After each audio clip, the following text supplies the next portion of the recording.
What's up, y'all? It's your boy Sean P back again. Hope y'all are staying cool out there. It's kind of hot here on the East Coast here in Jersey. We had a little heat wave this week.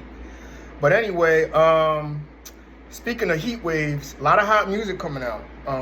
Last week we had Nas come back with Magic 2, and this week is a very big week for the highly anticipated return of Travis Scott to the trap world, or the world of new school hip hop, if you will.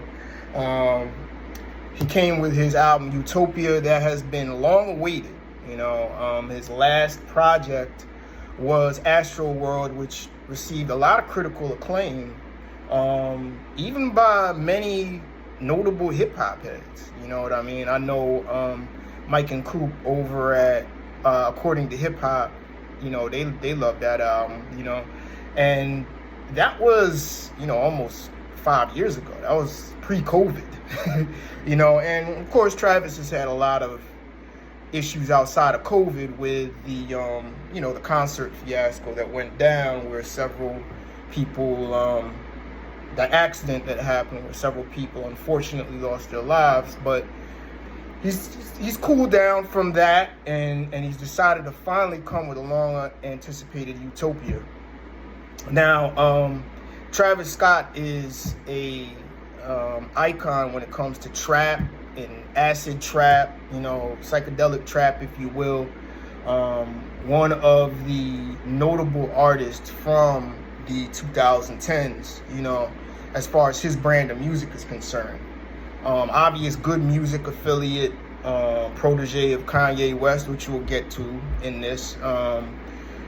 So he came with Utopia finally, and before we get into what we like, from what I've seen on the hip hop blogs, it's kind of gotten, I don't know, of a lukewarm reception, a love-hate reception. It's got comparisons to Kanye West projects, Kanye West albums, which I can see. I definitely see the influence on here. But I want to make a point about Kanye West, to answer some of those, I guess you would call it mild criticisms of this album. But before we do that, let's get into what we do and talk about what I like, what I didn't like, and we'll sum it up in the end. Now, the trap icon, Travis Scott, Utopia. What did I like? I love the features on here. Some legendary features on here. Beyonce, SZA, 21 Savage was making his mark as a very strong feature artist in many realms. You know what I mean? From notable MCs, from Nas all the way to Drake and to Lil Durk, to trap guys. He's that. Weeknd killed it on here. I think James Blake at the end added a lot. I like the Futures feature on here, even though it was more of a down-tempo record with him and SZA. I kind of wasn't feeling Playboi Carti. I'm not a Playboi Carti fan, by the way. So, but most of the features on here were good. So what tracks did I like? I loved how it started. It started with a strong boom bap feel record in Hyena, which was heavy drum and bass inspired, hard hitting track. And surprisingly, Travis Scott is coming with bars. He's coming with more of a traditional East Coast flow, which kind of surprised me a little bit, which is pretty good. Then he goes into Thank God, which is a traditional Travis Scott trap banger, if you will, into that. Then I would probably have to say the lead-in Sirens was a strong record. I thought, even though he did kind of with the voice inflection take from Kanye West on there, which I could see that. Also Fiend. But before I get to Fiend, Meltdown. We got to talk about this Meltdown record. Maybe one of the hardest hitting tracks on there. Drake came with a verse that had a lot of vengeance on there. He had some I would say semi-veiled, but we all know he was talking about Pusha T on there. Now, I kind of want to do a separate post on this because we need to do a Pusha T part 2, like almost a rebuttal vlog for Pusha T, because I think that Drake, and you know, Drake is weird because we all know the story of Adidon basically just smashed him. You know the whole story about Jay Prince ending the beef and not wanting to get out of hand and then piecing it up and all of that. But Drake has been taking his side shots for 5 years now, and this is another example of it. I do think it's kind of an underhanded blow, but this is a hard song. This is maybe one of the strongest songs on there. I think Drake and Travis Scott should do an album together, just like Future and Travis Scott, Future and Drake, just like Drake and 21 Savage. I think it's time for Travis Scott and Drake to do a record together because they make an excellent combo. Everything they team up on is a dope record. And also Drake and Rick Ross. So Drake works pretty good with everybody. But this was a kind of an underhanded blow to Pusha at the same time. But we'll get to that in another vlog because we have to do a Pusha T versus the world vlog coming up soon. So then I also like Fiend. That was a dope record. But really, the record that kind of surprised me was De La Resto Echoes with Beyonce on there. This is fire. This record is fire. I'm not a Beyonce fan, just to let you know. She killed it on here with the spoken word kind of rap that she did, and then she killed it on the hook.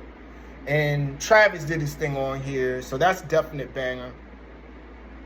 Utopia Twins, I like that one. You know, of course, 21 Savage killed it.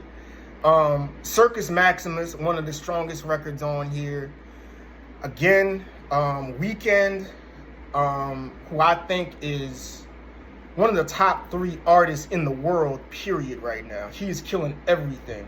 If you haven't heard the Idol soundtrack, if you haven't heard his latest features, he's been crushing the world on this. He killed it on Circus Maximus. Again, kind of Kanye West-ish inspired, a definite record from Travis that really comes with a kind of an offbeat flow, and you know, of course, Mike Dean on the production. So of course you're going to get that Kanye influence on here.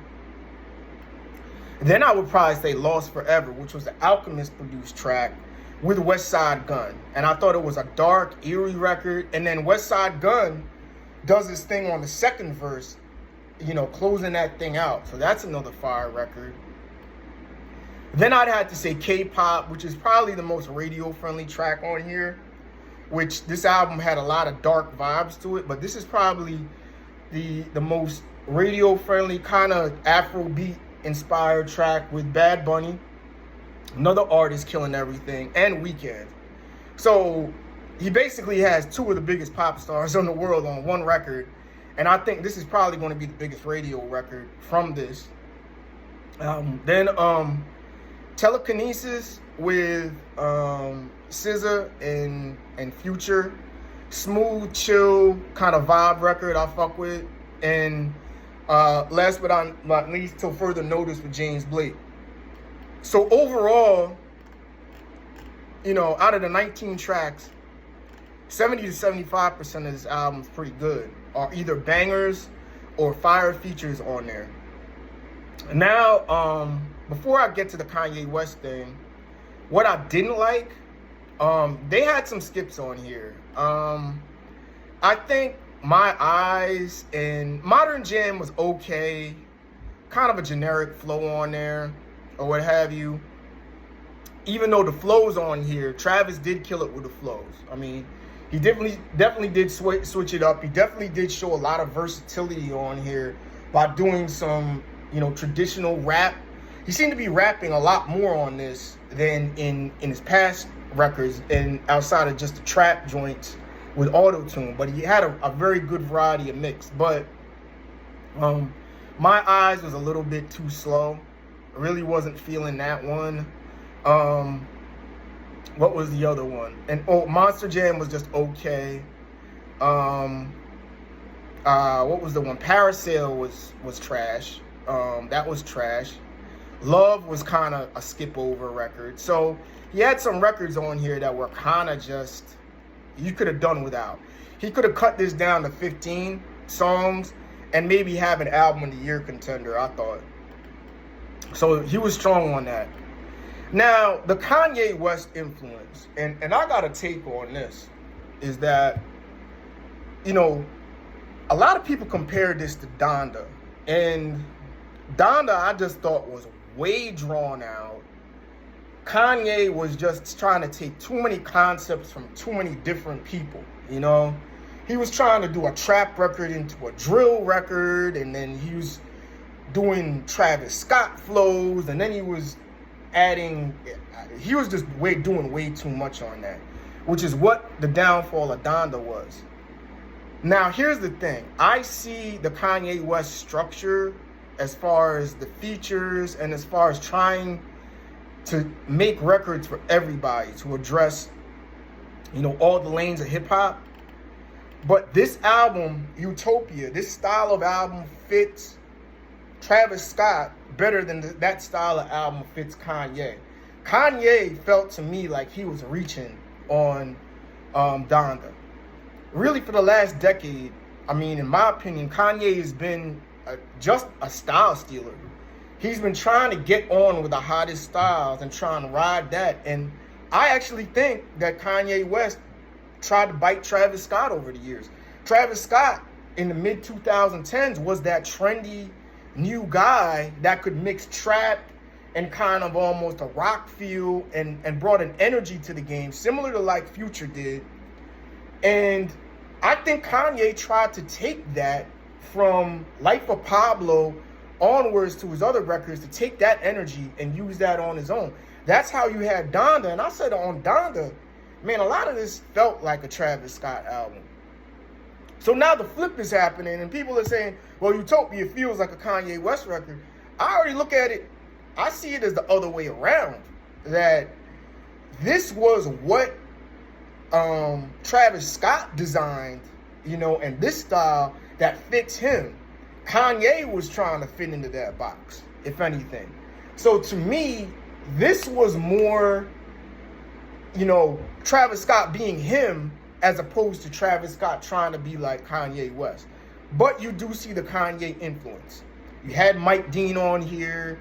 You had a lot of a good music feel to these records. And I see that. You know, he even paid homage to Kanye on here. But I think Travis did a good job with this album. It's a dope job. You know what I mean? So, I mean, the flows, the features on here, the beats were kind of dark. You know what I mean? Which I kind of like. But the beats were different to keep you on your toes, you know? So, overall, what would I give this record? I want to go with a 7.5 out of 10. Just because I do feel it's a little bit overdone. I don't think it's an album of the year contender, but I do think that this is going to be one of the top sellers of this year. This will be one of these records that are going to ring out in a lot of the clubs, on the radio. This is going to be a big mainstream album. But as far as hip-hop quality, it's a little bit watered down. Even though he did pay homage on some of these records with some real hip-hop, with Hyena and also with Lost Forever, West Side Gun. So, but I don't see this being as that next level track inspired, this next level album in the album of the year conversation in the end of the year. But dope record nonetheless. I'll go with a solid 7.5 out of 10. You're definitely going to have bangers on here. Definitely joints you're going to bang in the whip and like. Travis brings his energy on there. He shows some versatility by actually rapping on here. So I recommend the record. Travis Scott, Utopia. Does it live up to a 5-year 5-year absence? No, I wouldn't say that. It doesn't answer the bell like Kendrick answered the bell with Mr. Morale and the Big Steppers last year. But I do think that it's still a dope album nonetheless that you should check out. You're going to skip over some joints on here, but I would go, it's definitely 75% more quality than you know, fluff and overdone stuff. So Travis Scott, Utopia, cool the dope record. Check that out. 7.5 out of 10. I'll be back. We do got to talk more about Pusha T because it seems people are taking their side shots. They definitely are. So we're going to see about that.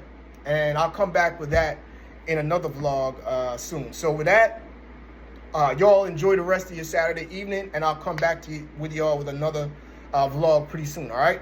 Peace.